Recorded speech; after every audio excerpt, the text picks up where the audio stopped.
प्रभु श्री राम अपने भाई लक्ष्मण सहित प्रशरवण पर्वत पर सप्तिक मणिशिला पर बैठे हुए हैं। सप्तिक मणिशिला का जिक्र हमारे कई धार्मिक ग्रंथों में आता है। सप्तिक जो शिला है, सप्तिक जो पत्थर है, वो बड़ा ही पवित्र माना जाता है। ग्रीष्म ऋतु की समाप्ति होती है, वर्षा ऋतु का प्रारंभ होता है। धीमी धीमी वर्षा हो रही है और तीनों प्रकार की शीतल मंद और सुगंधित पवन बह रही है। वृक्षों की कतार उठ खड़ी होती, जो छोटे वृक्ष हैं वो भी बड़े हो जाते हैं, उन पर हरे पत्ते सुशोभित होते हैं और उन वृक्षों पर फूल सुशोभित होते हैं। वो इस प्रकार से शोभायमान हो रहे हैं जिस प्रकार से हरि भक्ति पाकर कोई हरि भक्त शोभायमान होता है। सरोवरों में, तालाबों में पानी ठहर जाता है। नदियों का पानी उमड़ उमड़ के प्रभु के प्रति अपना प्रेम दर्शा रहा होता है।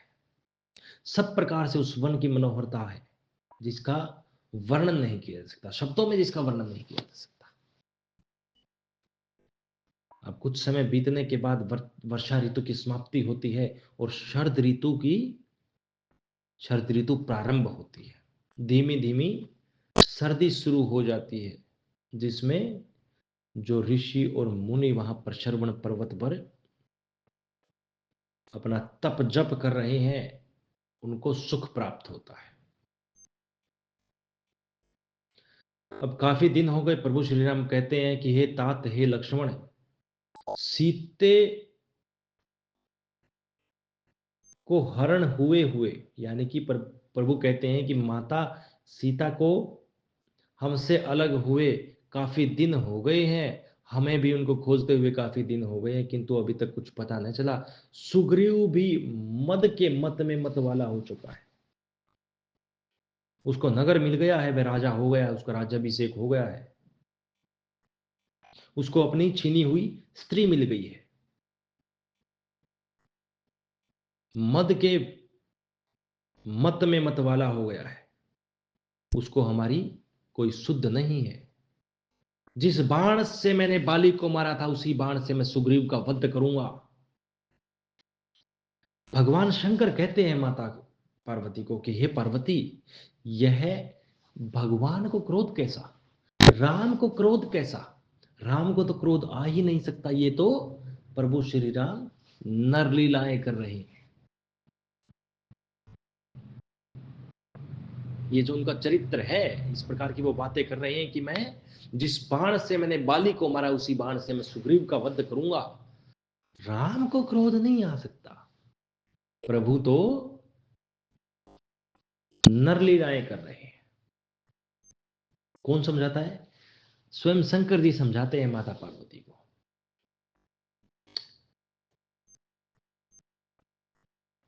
भगवान राम कहते हैं लक्ष्मण को कि हे लक्ष्मण, हे तात, तुम जाओ, तुम तुरंत ही किष्किंधा नगर जाओ।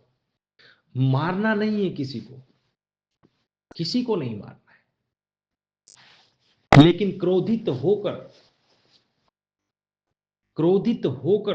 तुम सुग्रीव को समझाना ताकि वो भयभीत होकर तुम्हारे साथ यहां आ जाए, तुम उनको यहां ले आओ। तुरंत ही खड़े होते हैं लक्ष्मण और अपने भाई का, प्रभु श्री रामचंद्र जी की अनुमति लेकर, उनकी आज्ञा लेकर तुरंत ही किष्किंधा नगर में पहुंच जाते हैं। उधर लक्ष्मण जी पहुंचे नहीं कि उससे पहले ही हनुमान जी को एक बात समझ में आई कि सुग्रीव तो अपना सर्वस्व पा करके अभिमान युक्त हो गया है, इसको समझाना चाहिए। हनुमान जी तुरंत ही सुग्रीव के पास गए और शाम दाम दंड भेद की नीति से उनको युक्त किया।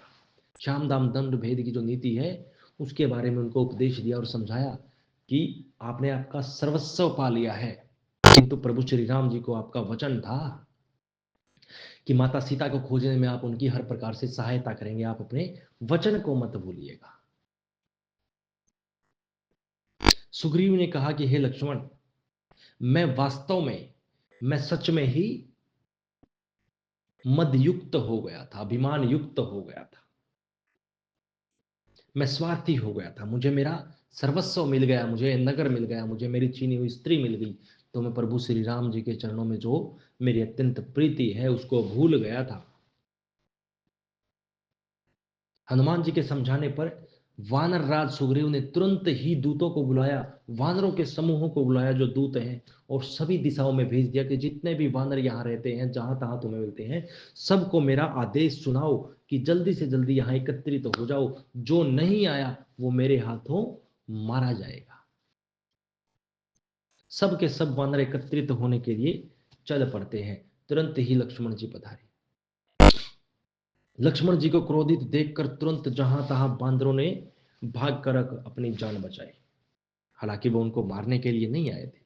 उन्होंने अपने धनुष की टंकार छोड़ी, और उसकी जो ध्वनि हुई, उसकी जो शब्द हुआ, उससे पूरा का पूरा जो किष्किंधा नगर था, उसमें पूरा का पूरा नगर व्याकुल हो उठा।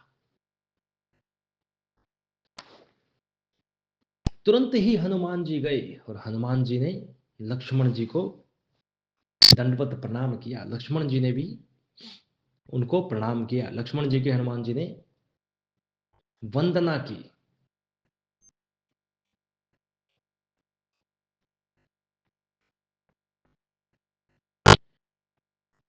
हनुमान जी नहीं, अंगद जी थे, बाली के पुत्र अंगद। यहां मैंने आपको गलत बता दिया। बाली के पुत्र अंगद ने अपना परिचय दिया कि मैं बाली का पुत्र अंगद हूं, और बड़ी ही प्रसन्नता के साथ एक भगत स्वरूप उनसे बातचीत की। लक्ष्मण जी शांत हुए। तुरंत ही लक्ष्मण जी को अपने नगर की ओर लेकर अंगद जी आते हैं। उधर सुग्रीव को पता चला कि लक्ष्मण जी आए हैं और अत्यंत क्रोधित हैं। भयभीत होकर उसने हनुमान जी को बुलाया और कहा कि तुम तारा को, बाली की पत्नी तारा को ले जाकर लक्ष्मण जी को यहां ले आओ। बाली की पत्नी तारा जी के साथ लक्ष्मण जी तुरंत ही हनुमान जी तुरंत ही लक्ष्मण जी के पास जाते हैं, हाथ जोड़ते हैं, नाना प्रकार से उनकी वंदना करते हैं, स्तुति करते हैं, विनती करते हैं, और उन्हें पलंग पर बैठाते हैं, उनके चरण धोते हैं। तुरंत ही सुग्रीव आता है और कहता है कि हे प्रभु, क्षमा याचना करता है कि मुझे माफ कीजिए, मैं अभिमान युक्त हो गया था, मैंने मद रूपी मदिरा पी ली, मैं स्वार्थी हो गया था, प्रभु को कहे वचनों को भूल गया था, मैंने आपकी सुध नहीं ली, मैं हर प्रकार से क्षमा प्रार्थी हूं, मुझे क्षमा कीजिएगा। लक्ष्मण जी तुरंत ही सुग्रीव को लेकर के नल, नील, जामवंत, सुग्रीव, हनुमान सबको लेकर के वहां गए जहां प्रभु श्री राम जी बैठे थे। पर श्रवण पर्वत पर प्रभु श्री राम जी बैठे हुए थे। वहां सब के सब वानरों को लेकर के लक्ष्मण जी चले, जिनके साथ जामवंत हैं, हनुमान जी हैं, नल और नील हैं, स्वयं सुग्रीव हैं। वो वहां पहुंचे और पहुंचते ही प्रभु श्री राम जी के चरणों में दंडवत प्रणाम किया, और सुग्रीव कहने लगे कि हे प्रभु, मुझे क्षमा करिए, मैं अभिमान युक्त हो गया, मैंने मद रूपी मदिरा पी ली थी, मैं स्वार्थी हो गया, आपको कहे वचन में भूल गया, मैंने आपकी सुध नहीं ली। किंतु हे प्रभु, ऐसा कौन व्यक्ति है जिस पर स्त्री का नयन बाण ने लगा हो, और स्त्री का नयन बाण लगने के बाद वह क्रोध रूपी काम रूपी रात्रि में जागता रहा हो? ऐसा कौन व्यक्ति है? ऐसा कौन व्यक्ति है जिसको स्त्री का नयन बाण लगा और वह काम रूपी रात्रि में जागता रहा? और मैं तो पशु हूं, और पशुओं में भी बंदर एक बहुत बड़ा कामी बंदर। मुझे माफ करिए प्रभु।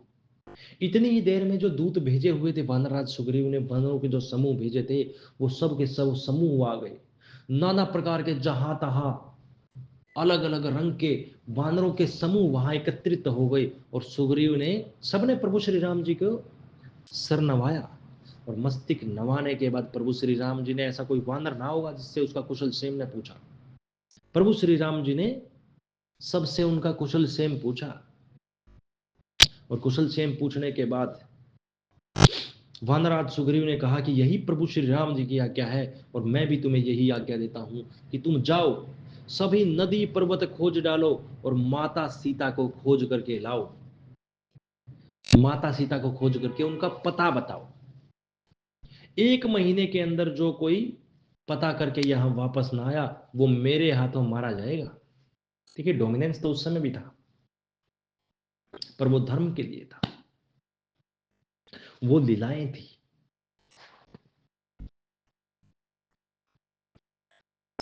सुग्रीव की आज्ञा पाने के बाद जहां तहां सभी दिशाओं में वानरों के समूह दौड़ने लग जाते हैं। अंत में हनुमान जी प्रभु श्री राम जी को मस्तक नवा के वहां से हर्षित होकर प्रभु श्री राम जी के छाया चित्र को अपने हृदय में धारण करके चलने लगते हैं। जब प्रभु श्री राम जी ने हनुमान जी को बुलाया और कहा कि हे हनुमंत, तुम यह अंगूठी ले जाओ, प्रभु श्री राम जी ने तुरंत ही अपने हाथ की अंगूठी उतारकर हनुमान को दी कि तुम यह अंगूठी ले जाओ, और तुम्हारी माता सीता को नाना प्रकार से समझाना, उनके मिलने पर तुम उन्हें नाना प्रकार से समझाना, शांत बना देना, यह अंगूठी उनको देना। तब अपने प्रभु श्री राम जी को हृदय में धारण करके हर्षित होकर कपीश्वर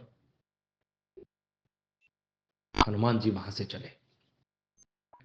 हनुमान जी, जामवंत जी, नल, नील, अंगद, जो जो प्रधान थे वानरों के समूहों के, वो नाना प्रकार की दिशाओं में चले। पर्वत, गुफा, सरोवर, तालाब, जिसको ढूंढ सकते थे ढूंढा। सभी दिशाओं में माता सीता की खोज में चल पड़े, माता सीता को खोजने लगे। रास्ते में कोई राक्षस मिलता तो एक ही चपटे में उसको मार डालते, कोई मुनि मिलता तो उसको घेर लेते और माता सीता से आदर सहित माता सीता का पता पूछते। एक जगह पर एकत्रित हुए सारे के सारे वानर और प्यास से व्याकुल हो उठे। हनुमान जी ने अनुमान लगाया कि यदि इनको पानी न मिला तो ये अपने, इनसे इनके प्राण छूट जाएंगे। पर्वत की चोटी पर चढ़े हनुमान जी, और पर्वत की चोटी पर चढ़कर नीचे देखा तो एक बड़ा अजीब सा, आश्चर्यचकित कर देने वाला कौतुक उनको दिखाई पड़ा। एक गुफा थी, बहुत सारे पक्षी, चकवे उसके अंदर बाहर जा रहे थे। हनुमान जी ने तुरंत ही सबको आदेश दिया और सब के सब प्रभु हनुमान जी के साथ उस गुफा की तरफ चल पड़े। गुफा की तरफ चल पड़े। गुफा के अंदर देखते ही उन्होंने गुफा के अंदर प्रवेश किया। वहां एक तालाब था। उस तालाब में कमल के फूल उगे हुए थे, नाना प्रकार के सुंदर वृक्ष थे, पशु पक्षी थे। वहां एक मंदिर था और उसी मंदिर में एक तपोमूर्ति स्त्री थी जो तप कर रही थी। सब के सब उनके पास गए। सबने हाथ जोड़कर दूर से ही सर नवाया और अपना परिचय दिया।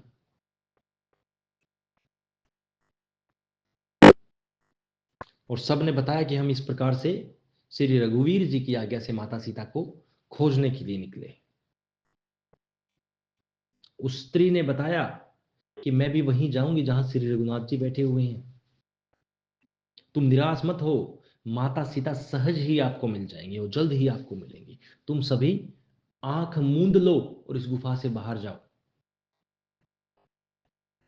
सबने पवित्र जल में स्नान किया, पवित्र जल को ग्रहण किया और आंख मूंद कर सभी बाहर निकल गए। गुफा बाहर निकलते ही जब उन्होंने आंखें खोली तो वो समुद्र के तट पर खड़े हुए थे।